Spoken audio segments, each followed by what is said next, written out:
2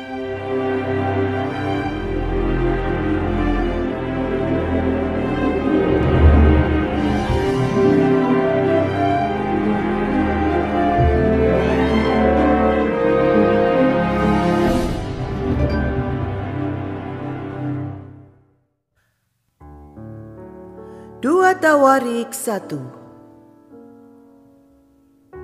Doa Salomo memohon hikmat. Salomo, anak Daud, menjadi kuat dalam kedudukannya sebagai raja. Tuhan Allahnya menyertai dia dan menjadikan kekuasaannya luar biasa besarnya.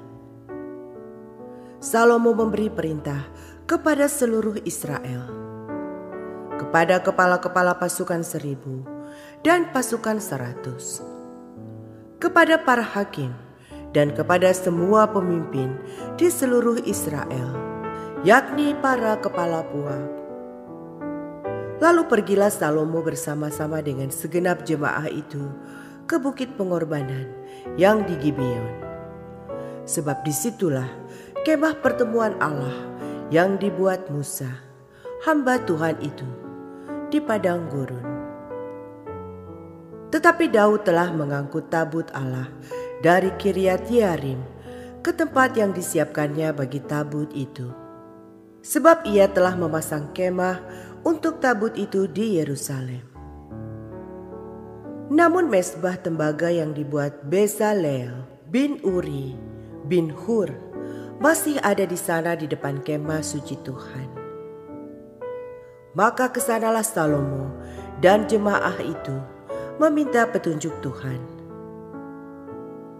Salomo mempersembahkan korban di sana di hadapan Tuhan di atas mezbah tembaga yang di depan kemah pertemuan itu. Ia mempersembahkan 1000 korban bakaran di atasnya. Pada malam itu juga Allah menampakkan diri kepada Salomo dan berfirman kepadanya, "Mintalah apa yang hendak kuberikan kepadamu." Berkatalah Salomo kepada Allah, "Engkaulah yang telah menunjukkan kasih setiamu yang besar kepada Daud, ayahku, dan telah mengangkat aku menjadi raja menggantikan dia. Maka sekarang, ya Tuhan Allah, tunjukkanlah keteguhan janjimu kepada Daud ayahku, sebab engkaulah yang telah mengangkat aku menjadi raja atas suatu bangsa yang banyaknya seperti debu tanah. Berilah sekarang kepadaku hikmat dan pengertian, supaya aku dapat keluar dan masuk sebagai pemimpin bangsa ini. Sebab siapakah yang dapat menghakimi umatmu yang besar ini?" Berfirmanlah Allah kepada Salomo, "Oleh karena itu yang kau ingini, dan engkau tidak meminta kekayaan, harta benda, kemuliaan, atau nyawa pembencimu, dan juga tidak meminta umur panjang, tetapi sebaliknya engkau meminta kebijaksanaan dan pengertian untuk dapat menghakimi umatku yang atasnya aku telah merajakan engkau, maka kebijaksanaan dan pengertian itu diberikan kepadamu. Selain itu, aku berikan kepadamu kekayaan, harta benda, dan kemuliaan, sebagaimana belum pernah ada pada raja-raja sebelum engkau, dan tidak akan ada pada raja-raja sesudah engkau." Lalu pulanglah Salomo dari bukit pengorbanan yang di Gibeon itu, dari depan kemah pertemuan, ke Yerusalem, dan ia memerintah atas Israel. Harta kekayaan Salomo.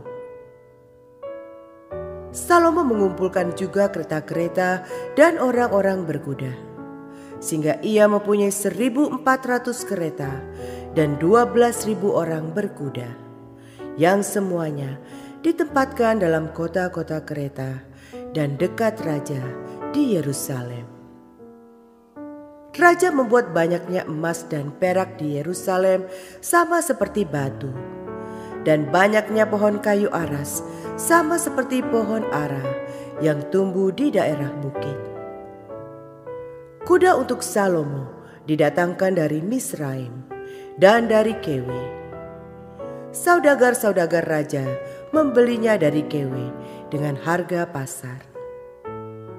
Sebuah kereta yang didatangkan dari Misraim berharga sampai 600 shekel perak, dan seekor kuda sampai 150 shekel.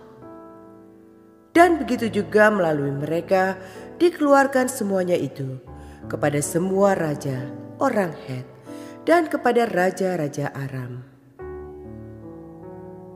2 Tawarik 2. Persiapan-persiapan untuk mendirikan bait suci. Salomo memerintahkan untuk mendirikan suatu rumah bagi nama Tuhan dan suatu istana kerajaan bagi dirinya sendiri. Dan Salomo mengerahkan 70.000 kuli, 80.000 tukang pahat di pegunungan, dan 3.600 mandor untuk mengawasi mereka itu.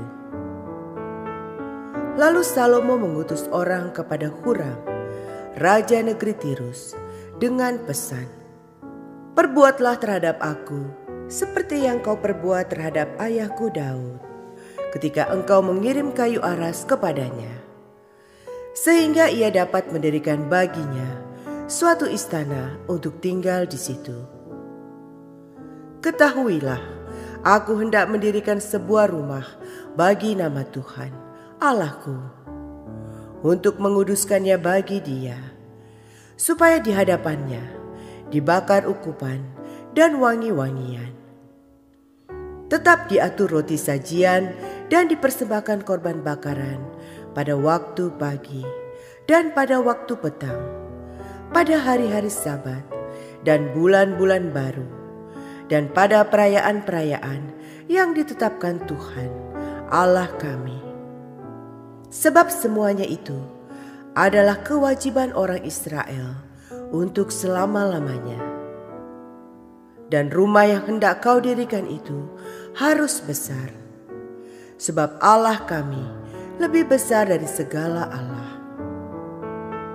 Tetapi siapa yang mampu mendirikan suatu rumah bagi Dia, sedangkan langit, bahkan langit yang mengatasi segala langit pun tidak dapat memuat Dia? Dan siapakah aku ini, sehingga aku hendak mendirikan suatu rumah bagi Dia, kecuali sebagai tempat untuk membakar korban di hadapannya? Maka sekarang, kirimlah kepadaku seorang yang ahli mengerjakan emas, perak, tembaga, besi, kain ungu muda, kain kirmisi, kain ungu tua, dan yang juga pandai membuat ukiran, untuk membantu para ahli yang ada padaku di Yehuda dan di Yerusalem, yang telah ditunjuk ayahku Daud. Kirim juga kepadaku kayu aras, sanobar, dan cendana dari gunung Libanon, sebab aku tahu bahwa hamba-hambamu pandai menebang pohon dari Libanon. Dalam pada itu, hamba-hambaku akan membantu hamba-hambamu untuk menyediakan bagiku sejumlah besar kayu, sebab rumah yang hendak kudirikan itu harus besar dan mentakjubkan. Dan untuk tukang-tukang yang menebang pohon, ku berikan gandum 20.000 kor, jelai 20.000 kor, anggur 20.000 bat, dan minyak 20.000 bat, sebagai bahan makanan bagi hamba-hambamu itu." Dan Huram, raja negeri Tirus, mengirim surat balasan kepada Salomo yang berbunyi, "Karena Tuhan mengasihi umat-Nya, Ia telah mengangkat engkau menjadi raja atas mereka." Lalu Huram melanjutkan, "Terpujilah Tuhan, Allah orang Israel, yang menjadikan langit dan bumi, karena Ia telah memberikan kepada Raja Daud seorang anak yang bijaksana, penuh akal budi dan pengertian, yang akan mendirikan suatu rumah bagi Tuhan, dan suatu istana kerajaan bagi dirinya sendiri. Maka sekarang aku mengirim seorang ahli yang penuh pengertian, yakni Huram-Abi, anak seorang perempuan dari Bani Dan, sedang ayahnya orang Tirus. Ia pandai mengerjakan emas, perak, tembaga, besi, batu, kayu, kain ungu muda, kain ungu tua, lenan halus, dan kain kirmisi. Dan juga pandai membuat segala jenis ukiran dan segala jenis rancangan yang ditugaskan kepadanya, dengan dibantu oleh ahli-ahlimu dan oleh ahli-ahli ayahmu, tuanku Daud. Baiklah sekarang, tuanku kirim kepada hamba-hamba tuanku gandum dan jelai, minyak dan anggur, yang telah tuanku sebutkan itu. Dan kami akan menebang kayu dari gunung Libanon sebanyak engkau perlukan dan membawanya kepadamu dengan rakit-rakit melalui laut sampai ke Yafo. Dan engkau dapat mengangkutnya ke Yerusalem. Lalu Salomo menghitung semua orang asing yang laki-laki yang ada di negeri Israel, sama seperti yang pernah dilakukan Daud ayahnya.